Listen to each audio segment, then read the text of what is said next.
30일 목요일 글로벌 마켓 헤드라인입니다. 윤석열 국민의힘 대선 후보가 제20대 대한민국 대통령에 당선되며 5년 만에 정권 교체가 이루어졌습니다. 러시아산 원유 수입 금지 조치에 러시아는 미국이 사실상 경제 전쟁을 선포했다며 최선책을 취할 것이라고 밝혔습니다. 미국은 러시아가 제재에 불복했을 땐 파괴적 조치를 취하겠다고 한 가운데 중국은 모든 조치를 다할 것이라며 반발했습니다. 중국이 탈러 움직임 속에 러시아 에너지 기업 지분 매입을 검토하고 있다고 전했습니다. 미국의 주간 원유 재고가 186만 3천 배럴 감소했습니다.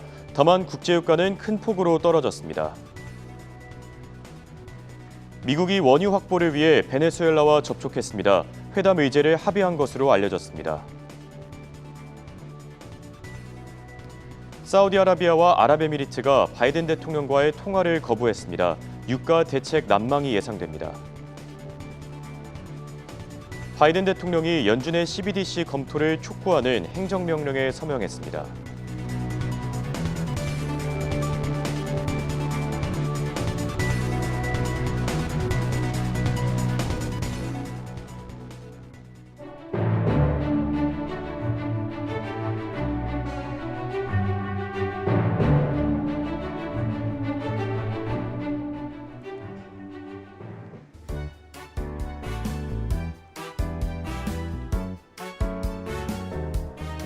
여러분 안녕하십니까? 굿모닝 환경글로벌 마켓의 이가은입니다. 안녕하십니까? 홍성진입니다.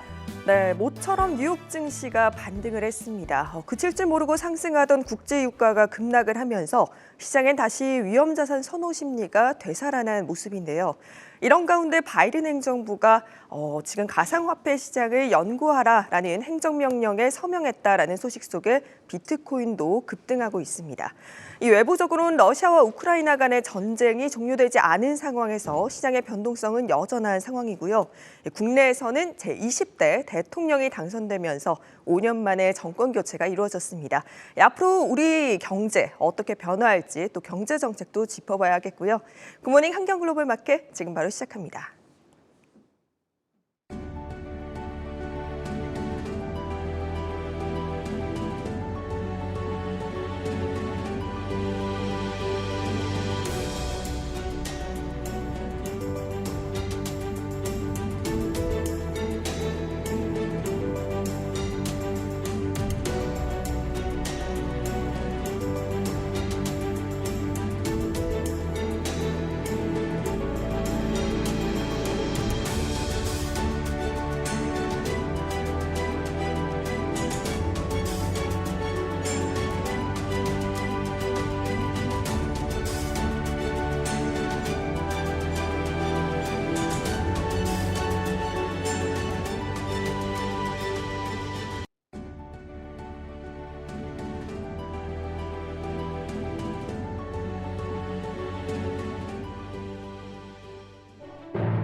제20대 대한민국 대통령은 윤석열 당선인이 수행을 하게 됐습니다. 외신에서 보는 시각은 어떤지, 그리고 당선자의 경제 정책은 어떤지 강수민 캐스터가 전합니다. 네, 어제 투표는 다들 잘 하셨나요? 한국의 20대 대통령 선거가 끝이 났습니다. 48.5% 득표율로 윤석열 후보가 당선됐습니다. 오늘은 특별히 외신에서 바라본 한국의 20대 대선 그리고 당선자의 경제 정책들 준비해봤습니다. 네, 어제 선거는 초박빙의 대결이었죠. 끝까지 긴장의 끈을 놓을 수가 없었는데 이 출구조사 결과가 발표되자 주요 외신들도 한국 대선 상황을 신속히 보도하며 깊은 관심을 보였습니다. 보시면 가이던스는 According to Exit Polls 출구 결과 조사에 따르면 이 South Korea election contenders neck and neck, 이 경쟁자들은 막상막하였다. 이런 기사 올라왔고요. 로이터 통신과 교도통신 그리고 블룸버그 통신 모두 승패를 가리기 어렵다고 전했습니다. 외신들은 경제와 관련해서 어떤 관점 포인트를 내놓았는지 계속해서 살펴보겠습니다. 네, 첫 번째 키워드는 부동산입니다. 블룸버그의 보도인데요. The price of real estate is one of the key issues in the elections. 이번 대선의 주요 이슈는 집값이라는 겁니다. 블룸버그는 서울의 주택 가격이 문재인 정부하에서 배로 올랐다며 급등하는 주택 가격을 잡는 것이 다음 대통령의 가장 중요한 임무가 될 것이라고 전했습니다. 뉴욕타임스도 한국 대선 특집 기사를 내고 비슷한 내용의 보도를 했는데요. 뉴욕타임스는 이번 선거의 최대 이슈로 집값을 언급하며 두 후보 모두 수백만 채의 새 주택을 공급하겠다고 약속했지만 좀 다른 접근 방법을 갖고 있다며 윤석열 당선자는 시장 주도와 규제 완화에 중점을 둔 작은 정부를 선호한다고 보도했습니다. 윤석열 당선자의 부동산 정책, 크게 공급, 세제, 그리고 교통망 확충, 이 세 가지 키워드로 정리해 볼 수 있겠습니다. 공공주도 50만 호, 또 민간주도의 200만 호, 주택 총 250만 호 이상을 공급할 예정입니다. 또 종부세와 양도세 문제를 해결하여 부동산 세제 정상화로 국민들의 부담을 줄여주겠다는 공약 약속했고요. 수도권 30분 출근에 GTX 시대를 열겠다, 교통망 확충에 힘쓸 예정입니다. 네, 두 번째 키워드는 코로나입니다. 한국의 코로나 신규 확진자가 30명을 돌파하면서 대선 당일에 유행 최정점을 진입했습니다. 로이터 통신은 이번 대선 승자는 정점으로 치닫는 이 신종 코로나 바이러스 감염증과 주택 가격 급등, 그리고 불평등, 북한의 위협 등을 해결해야 한다고 전했는데요. 뉴욕타임스는 코로나19가 이번 대선에 어떤 영향을 미쳤는지 이 확진자와 격리자들의 투표 문제를 다루기도 했습니다. 코로나 관련하여 윤석열 당선자는 어떤 경제 정책 내놓았을까요? 취임 즉시 긴급 구조 프로그램을 가동할 예정입니다. 50조 원을 투입하여 소상공인들의 피해를 지원하겠다고 약속한 바 있습니다. 네, 세 번째 키워드는 일자리입니다. 로이터 통신은 household debts, 가계부채, 그리고 workplace, 일자리 문제의 문제점을 언급했습니다. 파이낸셜 타임스도 살펴보겠습니다. The growing wage gap between the country's large conglomerates and SMEs. 이 대기업과 중소기업 간의 임금 격차가 커지고 있다는 문제점 언급했고요. 또 윤석열 당선자의 일자리 정책엔 어떤 것들이 있을까요? 민간 주도의 일자리 창출을 강조했고요. 또 청년 재산 형성을 지원하는 청년 도약 계좌를 공약으로 약속했습니다. 네, 이외에도 자본시장 관련해서 어떤 공약들이 있을지 살펴보겠습니다. 주식 양도소득세 폐지를 통해 개인 투자자에 대한 세제 지원을 강화하고 또 증권거래세는 유지할 예정입니다. 공매도제도의 합리적인 개선을 약속했고요. 또 자회사 상장 때 모회사 주주에게 신주 인수권을 주겠다는 공약 있었습니다. 증권 범죄 수사와 처벌 등의 실효성을 강화할 예정이고요. 또 경영진의 스톡 옵션을 강화하고 장내 매도 한도를 제한하겠다고 약속했습니다. 이렇게 해서 지금까지 외신에서 바라본 대선이었습니다.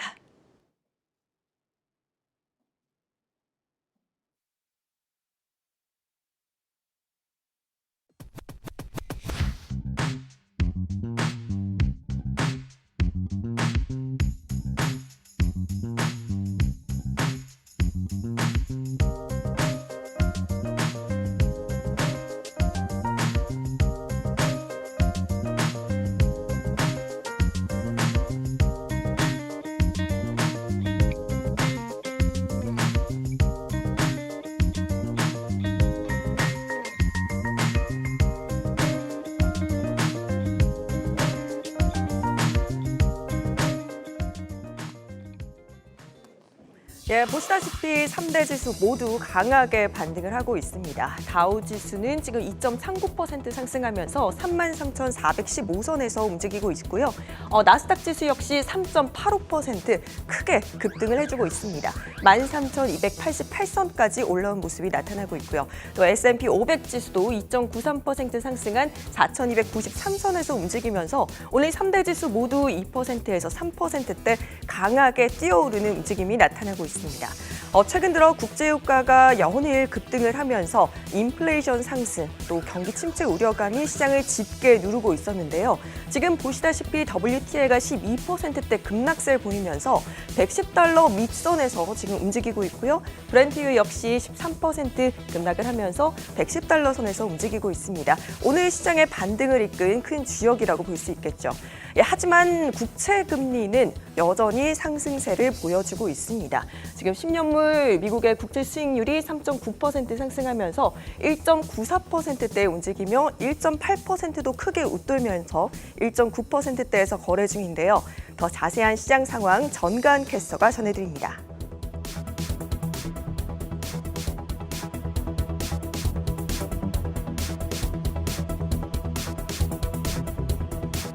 현재 시간 9일 미증시 특징주 상황 살펴보겠습니다.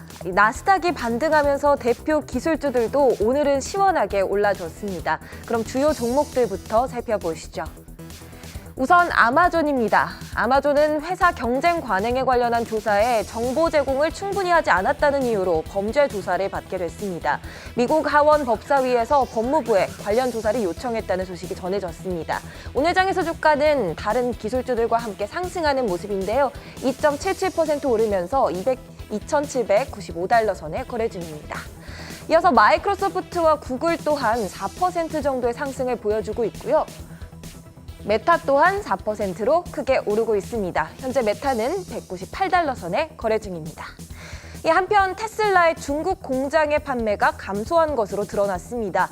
그럼에도 불구하고 오늘 장에서 주가는 긍정적인 모습입니다. 4% 상승하면서 858달러에 거래 중입니다. 웨드부시가 넷플릭스의 투자 의견을 시장 수익률 상회로 상향 조정했는데요. 이 넷플릭스가 오늘 장에서 랠리를 펼쳤습니다. 단기적으로 주가에는 큰 변화는 없겠지만 선점 효과와 넓은 구독자층 확보를 통해 스트리밍 분야에서 경쟁사들보다 유리하다는 평가입니다. 넷플릭스 또한 오늘 장에서 5% 가까이 크게 오르면서 358달러 선에 거래됐습니다. 가장 먼저 그렇다면 이제 개별 특징주 10종목을 더 살펴보시겠습니다. 제일 먼저 살펴보실 종목은 포드입니다. 전기 스쿠터 부서를 경쟁사인 티어에 매각하겠다는 소식이 전해졌는데요. 포드는 오늘 장에서 2.6% 올라서 16달러에 거래되고 있습니다. 이어서 이 제너럴 일렉트릭도 살펴보겠습니다. 이 회사는 회사에서 30억 달러 규모의 주식 환매 프로그램을 진행한다는 소식에 장 전부터 주가가 올랐습니다. 현재 4% 강하게 올라주면서 91달러 선에 주가 형성되어 있습니다. 이어서 펩시코는 러시아의 아기 분유와 감자칩 같은 생필품들은 계속 판매하겠지만 탄산음료와 같은 일부 품목의 판매는 중단하기로 했습니다. 월스트리트 저널에 따르면 펩시코가 러시아 사업부에 대해 여러 옵션을 고려하고 있는 것으로 보입니다. 오늘 장에서 강보합 보여주고 있는데요. 펩시코는 158달러에 주가 형성되어 있습니다. 또한 바이든 대통령이 이날 재무부와 다른 금융기관들에게 안정성과 국가 안보 차원에서 가상화폐 영향을 분석하라고 지시했습니다. 이 소식에 비트코인이 강하게 올라주면서 42,000달러까지 9%가량 올랐고 관련해서 코인베이스의 주가도 살펴보시면 11% 올라서 179달러 선에 거래 중입니다. 다음 종목은 페이팔입니다. 뱅크 오브 아메리카가 페이팔에 대한 투자 의견을 하향했습니다. 하지만 전반적으로 강한 장세 속에서 오늘 4.9% 강하게 올라주고 있는 모습입니다. 또한 수요일 장 전반적으로 살펴봤을 때 장 초 중반 동안 여행주가 오르고 또 에너지 관련주는 하락했습니다. 우선 크루즈 종목 가운데 카니발이 11% 오르면서 거래 중이고 비슷하게 항공주도 상승을 했습니다. 이렇게 보시면 유나이티드 항공은 최근 인디아에서 러시아로 가는 항공편을 중단시키기도 했으나 동시에 호주에서 미국으로 향하는 항공편들을 재개하고 호주 주요 항공사인 캐리어 글로벌에게 투자를 하겠다는 소식을 전했습니다. 한편 보잉에 대해 투자회사 랑켄버그 컴퍼니가 투자 의견을 처음 제시했습니다. 매수 의견을 제시했는데요. 올해 말까지 국제 여행이 80% 수준까지 회복할 거란 분석입니다. 오늘 장에서 유나이티드 항공 8% 올라주고 있고 보잉은 2.83% 오르면서 178달러 선에 거래 중입니다.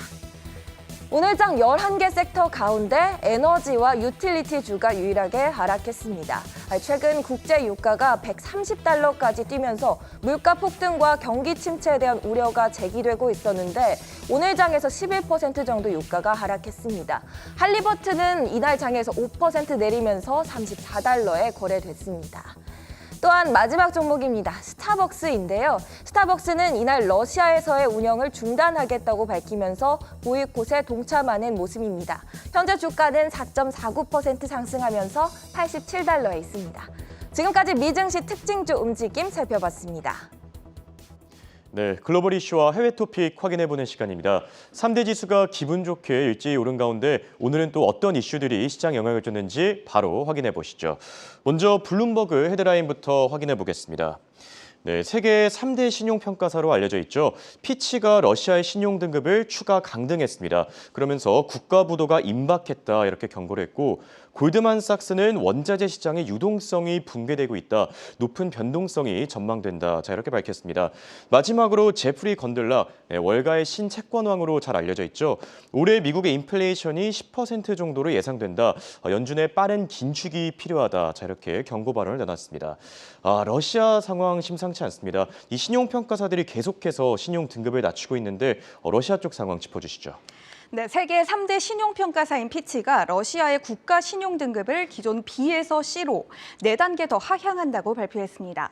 이 C 등급은 제한적 부도를 나타내는 RD 등급보다 겨우 한 단계 더 높은 수준입니다. 이 피치는 러시아의 대응에도 불구하고 디폴트, 즉 채무 불이행이 임박한 것으로 본다라고 평가했습니다. 앞서 피치는 러시아의 신용 등급을 BBB에서 정크 등급, 즉 투자 부적격 수준인 B로 낮추기도 했습니다. 피치는 러시아에 대한 경제와 무역 제재가 부채 상환 의지를 약화시킬 것이다라고 지적했습니다. 러시아가 대통령령으로 해외 채권자에게 루블화로 부채 상환을 허용한 것에 대해서는 특정 국가의 외화 채무를 러시아의 자국 통화로 변경하게 만들 수 있다고 경고하기도 했습니다. 러시아는 오는 16일 2개의 달러채에 대해서 1억 700만 달러치의 이자를 상환해야 하는 상황입니다. 또 피치는 벨라루스의 신용 등급을 CCC로 내린다고 밝히기도 했습니다. CCC는 안전한 부분이 거의 없어서 채무 불이행 가능성이 높다는 것을 의미합니다. 벨라루스와 러시아의 긴밀한 관계에서 나오는 추가 조치들이 벨라루스의 경제에 불확실성을 높이고 있다라고 덧붙였습니다. 또 오는 2023년으로 예상된 벨라루스의 유로본드 상환을 위해서 러시아가 재정적 지원에 나설지의 여부도 확실하지 않다고 설명했습니다. 네, 확실히 전쟁이 장기화됨에 따라 이 신용평가사들이 계속해서 신용등급을 낮추는 상황이고요. 다음은 월스트리트저널 헤드라인 확인해 보겠습니다. 네, 이번에는 비트코인 그리고 유럽 관련 소식들이 올라와 있는데 바이든 대통령이 디지털 자산 행정명령을 공개했습니다. 그러면서 비트코인과 이더리움이 오늘 큰 폭으로 올랐고요. 다음은 골드만삭스, 유럽 중앙은행이 전쟁 여파에 자산 매입 축소 종료 시점을 연기할 가능성이 크다. 자, 이런 발언을 내놨고 마지막으로 판테온 매크로노믹스가 유로존의 GDP 전망치를 3.8%에서 3.2%로 하향 조정했습니다. 아무래도 우크라이나 사태를 주시하면서 이렇게 하향 조정한 것으로 보이는데 자, 비트코인과 이더리움 좋아하는 투자자들이 많을 것 같습니다. 어떤 이슈들이 있었습니까? 네, 바이든 미국 대통령이 연방정부 차원에서 가상화폐 연구를 지시하는 행정명령에 서명했습니다. 이번 행보로 기축통화인 달러화의 중앙은행 디지털 화폐, 즉 CBDC 도입 검토가 본격화될지가 주목되고 있습니다. 민간 가상화폐와는 달리 중앙은행이 공신력을 담보하고 법정화폐로 취급되는 달러화 CBCD 논의가 본격적으로 진행된다면 전반적인 금융 시스템에 큰 변화를 불러올 수가 있습니다. 바이든 대통령은 가상화폐의 위험과 혜택에 대해서 정부 차원에서 큰 틀을 잡아줄 것이다라고 덧붙이기도 했습니다. 이번 조치는 가혹한 경제 제재에 직면한 러시아가 이를 피하기 위해서 가상화폐를 활용할 것이다라는 지적이 제기되는 가운데 나왔기 때문에 주목을 해볼 만합니다. 이 당국자들은 그간 러시아가 가상화폐를 이용해서 제재를 우회하는 것은 불가능하다면서 가능성을 부인해왔습니다. 이 많은 논란들이 불거져 오면서 학계에서는 결국 디지털 달러에 대한 논의가 불가피할 것이라는 지적이 지속적으로 제기돼 왔습니다. 또 현재 미국 성인의 16%, 특히 18세에서 29세의 경우 43%가량이 가상화폐에 투자하고 있기 때문에 이 공식적으로 양지에서의 규제도 필요할 것이다라는 분석도 많습니다. 앞서 연준은 디지털 달러화의 장단점을 설명한 백서를 발간하고 이 CBCD 도입 논의에 착수한 바가 있습니다. 해당 소식에 가상화폐는 일제히 크게 올랐습니다. 현재 비트코인은 42,000달러 선에서 이더리움은 2,700달러 선에서 움직이고 있습니다. 네, 사실 그동안 가상화폐와 관련해서 많은 소식들이 있었는데 아무래도 제도권으로 들어오는 게 오히려 가상화폐 시장에는 호재가 될 수 있다. 자, 이런 소식도 전해진 점 참고하시기 바라고요. 다음은 CNBC 헤드라인 확인해 보겠습니다. 네, 이번에는 국제유가 그리고 또 코로나 소식이 오랜만에 올라왔네요. 골드만삭스 국제유가가 최고 175달러까지 이를 수 있다. 세 가지 시나리오가 있다. 네, 좀 궁금합니다. 네, 그리고 인베스코 유가 급등으로 인해서 스태그플레이션 가능성이 25에서 30%까지 늘어났다. 이렇게 경고를 했고요. 마지막으로 WHO 사무총장이 팬데믹 종료까지는 아직 멀었다. 각국이 검사를 축소할까 봐 우려된다. 자, 이렇게 밝혔습니다. 세 가지 시나리오 어떤 것들이 있었습니까? 네, 골드만삭스가 국제유가의 급등세 속에서 최고 175달러까지 내다보면서 세 가지의 가능한 시나리오를 제시했습니다. 골드만삭스는 에너지 시장에서 러시아의 핵심적인 역할을 고려한다면 전 세계는 곧 역대 최대 규모의 에너지 공급난에 처하게 될 것이다라고 말하기도 했습니다. 골드만삭스가 제시한 첫 번째 시나리오는 수요 주도형 리밸런싱과 이란 핵 협상 보류, 그리고 제한적인 러시아 수출 감소가 이루어지는 겁니다. 총 45%의 확률을 갖고 있습니다. 이와 같은 경우 브렌트유는 2분기에 115달러를 기록할 것으로 예측했습니다. 또 2023년에는 브렌트유가 95달러까지 떨어질 수도 있다라고 설명하기도 했습니다. 이 두 번째 시나리오는 할당량이나 면제가 주어지는 겁니다. 이 서방 국가의 경제 제재로 인해서 러시아의 수출이 하루 200만 배럴 정도 감소하는 경우를 가리킵니다. 총 40%의 확률을 갖고 있습니다. 이와 같은 경우에는 브렌트유는 2분기에 145달러, 2023년에는 125달러를 기록할 것으로 예상했습니다. 이 마지막 시나리오는 전면 봉쇄하는 겁니다. 러시아의 수출이 하루에 400만 배럴씩 감소하는 경우를 가리킵니다. 총 15%의 확률을 갖고 있습니다.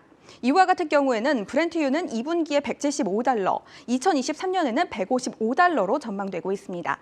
현재 국제유가는 다소 떨어진 상황입니다. 사우디아라비아와 아랍에미리트 지도자들이 바이든 대통령의 국제유가 안정 대책에 협조하지 않을 것임을 시사했기 때문입니다. 현재 WTI는 108달러 선에서 브렌트유는 111달러 선에서 움직이고 있습니다. 네, 최악의 상황에는 175달러까지 이를 수 있다. 골드만삭스의 국제유가 분석 살펴봤고요. 다음은 마켓워치 소식 확인해 보겠습니다. 네, 이번에는 기업 이슈들이 좀 올라와 있네요. 탈러시아 움직임이 고조되고 있다. 맥도날드와 스타벅스, 그리고 펩시와 페라리까지 가세를 한 상황이고요. 미국 하원이 아마존이 반독점 조사를 방해하고 있다. 법무부의 수사가 필요하다라고 밝혔습니다. 마지막으로 BMW 엔진 화재 위험 우려에 100만 대 이상 리콜했습니다. 자, 기업들의 이 러시아 보이콧 움직임 심상치 않습니다. 어떤 이슈들이 있었습니까? 네, 러시아에서 발을 빼는 기업들이 우후죽순처럼 늘어나고 있습니다. 이 러시아에서 영업을 중단하지 않아서 여론의 문매를 맞았던 맥도날드와 코카콜라, 펩시콜라 그리고 스타벅스를 포함한 미국의 기업들이 한꺼번에 철수 의사를 보였습니다. 이 맥도날드는 러시아에서 850개 점포의 영업을 일시 중단한다고 밝혔습니다. 다만 문을 닫더라도 종업원 6만 2천 명에게는 계속해서 급여를 지급할 예정입니다. 우크라이나에서도 100개의 매장을 잠정 폐쇄하는 대신 직원들에게 월급은 계속 준다고 약속했습니다. 현재 러시아에서는 마지막 맥도날드 햄버거를 먹기 위해서 긴 줄을 서 있는 상황이라고 합니다. 스타벅스도 러시아에서 모든 영업 활동을 중단한다고 발표했습니다. 코카콜라와 펩시콜라도 발을 뺐습니다. 펩시코는 펩시콜라와 미란다를 포함한 탄산음료의 영업을 중단한다고 말했는데요. 다만 유아식과 우유 그리고 기타 유제품 등의 필수 제품은 계속해서 판매한다고 설명했습니다. 앞서 피자헛과 KFC 그리고 타코벨을 포유한 얌 브랜드는 러시아에 대한 투자 중단을 선포했습니다. 페라리도 러시아에 더 이상 차량을 팔지 않겠다고 전했습니다. 람보르기니도 러시아 내에서의 사업을 중단한다는 목소리를 높였습니다. 로레알과 제너럴 일렉트릭도 같은 입장을 보였습니다. 해당 소식을 전한 기업들은 모두 평화를 기원하며 러시아의 행보를 규탄한다고 강조했습니다. 네, 이렇게 오늘은 기업들의 보이콧 움직임까지 자세히 확인해봤습니다. 지금까지 최보아 캐스터와 함께했습니다. 감사합니다. 네, 뉴욕 증시가 크게 반등한 만큼 ETF 시장은 어떨까 굉장히 궁금하실 텐데요. 그 흐름 이혜은 캐스터와 확인해 보시죠. 간밤 ETF 흐름을 한눈에 짚어드리는 ETF 시황 시간입니다. 오늘 장에서 가상화폐 기업과 독일 관련 ETF는 상승했는데요. 반면 니켈과 WTI 관련 ETF는 하락했습니다. 먼저 가상화폐 기업 ETF부터 확인해 보겠습니다. 비트코인은 오늘 장 약 9% 오르고 있는데요. 42,000달러 선을 회복한 모습입니다. 이렇게 오른 이유는 앞서 언급했듯 바이든 정부의 디지털 자산 행정명령이 공개되었기 때문인데요. 바이든 대통령은 이날 행정명령에서 재무부와 금융기관들의 금융 안정성과 국가안보 차원에서 가상화폐의 영향을 분석하라고 지시했습니다. 투자자들과 업계는 해당 행정명령을 크게 환영하는 분위기인데요. 오늘장 비트코인이 오르자 관련주인 가상화폐 기업들도 상승하고 있습니다. 코인베이스는 약 10%, 마이크로스트래지는 약 6%, 라이엇 블록체인은 약 11% 오르고 있습니다. 따라서 관련 ETF도 우상향 곡선 그리고 있는데요. 티커명 DAPP인 바네크 디지털 트랜스포메이션 ETF 체크해 보겠습니다. 바네크에서 운용하고 있고요. 가상화폐 기업들을 따라가고 있습니다. 현재 9.08% 오르고 있습니다. 다음은 독일 ETF입니다. 최근 유럽 증시는 러시아와 우크라이나 전쟁으로 높은 변동성을 보였는데요. 현지 시각 9일장에서는 상승 마감했습니다. 국제유가가 안정세를 보인 점이 증시 전반에 긍정적인 영향을 미쳤는데요. 유가가 내린 점이 투자 심리에 긍정적으로 작용하며 저가 매수세가 대거 유입됐다는 분석도 나오고 있습니다. 구체적으로 영국의 FTSE 지수는 3.25%, 프랑스 CAC 지수는 7.13%, 범유럽 지수인 유로스톡스 600 지수는 4.68% 올랐습니다. 가장 큰 폭으로 오른 건 독일의 닥스 지수인데요. 7.02% 상승 마감했습니다. 이렇게 닥스 지수가 큰 폭으로 오르자 관련 ETF도 상승했습니다. 티커명 EWG인 iShares MSCI 독일 ETF 체크해 보겠습니다. 블랙록에서 운용하고 있고요. 독일 기업들을 따라가고 있습니다. 현재 8.18% 오르고 있습니다. 하락한 ETF 살펴보겠습니다. 먼저 니켈 관련 ETF입니다. 니켈은 전기차 배터리의 핵심 재료인데요. 러시아는 전 세계 니켈 공급의 약 10%를 차지하고 있습니다. 러시아가 우크라이나를 침공하자 공급 차질과 재고 부족에 대한 우려가 커졌는데요. 따라서 최근 대규모 쇼트 스퀴즈, 즉 공매도 세력이 손실을 줄이기 위해 자산을 사들이기 시작하며 급격하게 오르기 시작했습니다. 최근 이틀간 250% 급등했는데요. 현지 시각 8일에는 순간적으로 111% 폭등하며 역대 최고가를 경신했습니다. 결국 런던 금속거래소가 니켈 거래를 전면 중단시키기도 했는데요. 그러면서 현지 시각 11일까지 거래를 재개하지 않을 것이라고 통보하기도 했습니다. 상황이 이렇다 보니 오늘장 니켈 ETF는 빠지고 있습니다. 티커명 JJN인 아이패스 시리즈 B 블룸버그 니켈 서브인덱스 토탈 리턴 ETN 확인해 보겠습니다. 바클레이즈에서 운용하고 있는데요. 니켈 선물 가격을 따라가고 있습니다. 현재 25.80% 내리고 있습니다. 이번에는 WTI 관련 ETF 확인해 보겠습니다. 오늘장 WTI는 약 12% 빠지면서 108달러 선에서 거래되고 있는데요. 현지 시각으로 어제 미국은 러시아산 원유 수입을 금지하겠다고 발표했습니다. 투자자들은 해당 조치가 시장에 어떤 영향을 줄지 예의주시하고 있는데요. 로이터는 해당 수입 금지가 현재 공급 충격을 더 악화시키지는 않을 거란 판단이 차익 실현 매물로 이어졌다고 분석하기도 했습니다. 한편 국제에너지기구는 지난주 유가 급등을 억제하기 위해 6천만 배럴의 비상 비축유를 방출한다고 밝혔는데요. 이와 관련해 국제에너지기구의 수장은 해당 결정이 초기 대응이라며 필요하면 더욱 많이 방출할 수 있다고 언급하기도 했습니다. 해당 발언도 유가 하락에 영향을 줬습니다. 유가가 내리자 관련 ETF도 빠졌는데요. 티커명 OIL, 오일인 아이패스 퓨얼 베타 크루드 오일 ETN 살펴보겠습니다. 바클레이즈에서 운용하고 있는데요. WTI 선물 가격을 따라가고 있습니다. 현재 13.38% 밀리고 있습니다. 이번에는 시장 상황을 바탕으로 관련 ETF들 알아보겠습니다. 올해 들어 글로벌 증시는 높은 변동성을 보였습니다. 미국발 긴축 우려가 전 세계 증시에 악재로 작용했는데요. 여기에 러시아가 우크라이나를 침공하자 원자재 가격이 폭등하기 시작했습니다. 따라서 경제 불황 속에서 물가가 상승이 동시에 발생하는 스태그플레이션 공포가 확산하고 있는데요. 또 변동성 장세가 지속될 거란 분석도 속속 나오고 있습니다. 이런 변동성 장세에 대응하기 위해서 저변동성 ETF가 주목받고 있는데요. 오늘은 이와 관련해 저변동성 ETF 확인해 보겠습니다. 티커명 USMB인 iShares MSCI USA 미니멈 볼리틸리티 팩터 ETF 살펴보겠습니다. 저변동성 ETF 중 운용 규모가 가장 큰데요. 블랙록에서 운용하고 있습니다. 미국에 상장된 기업 중 상대적으로 낮은 변동성을 보인 기업들을 따라가고 있습니다. 구체적으로 상위 보유 종목도 한번 확인해 보겠습니다. 버라이즌, 존슨앤존슨, 버크셔 해서웨이가 이름을 올렸는데요. 대부분 고배당주로 알려진 대형주가 이름을 올렸습니다. 운용 수수료는 0.15%로 가장 낮습니다. 다음으로 티커명 SPLB인 인베스코 S&P 500 로우 볼리틸리티 ETF 살펴보겠습니다. 인베스코에서 운용하고 있는데요. S&P 500 기업 중 변동성이 가장 낮은 기업 100개를 따라가고 있습니다. 상위 보유 종목도 체크해 보겠습니다. 코카콜라, 허쉬, 존슨앤존슨이 이름을 올렸습니다. 앞서 언급한 USMB와 같은 종목을 비중 있게 보유하고 있다는 점도 함께 참고하시면 좋을 것 같습니다. 주로 대형주 위주로 구성되어 있고요. 운용 수수료는 0.25%입니다. 지금까지 ETF 시황이었습니다. 굿모닝 한경글로벌마켓 2022 대선 특집과 함께 7시 30분까지 계속됩니다.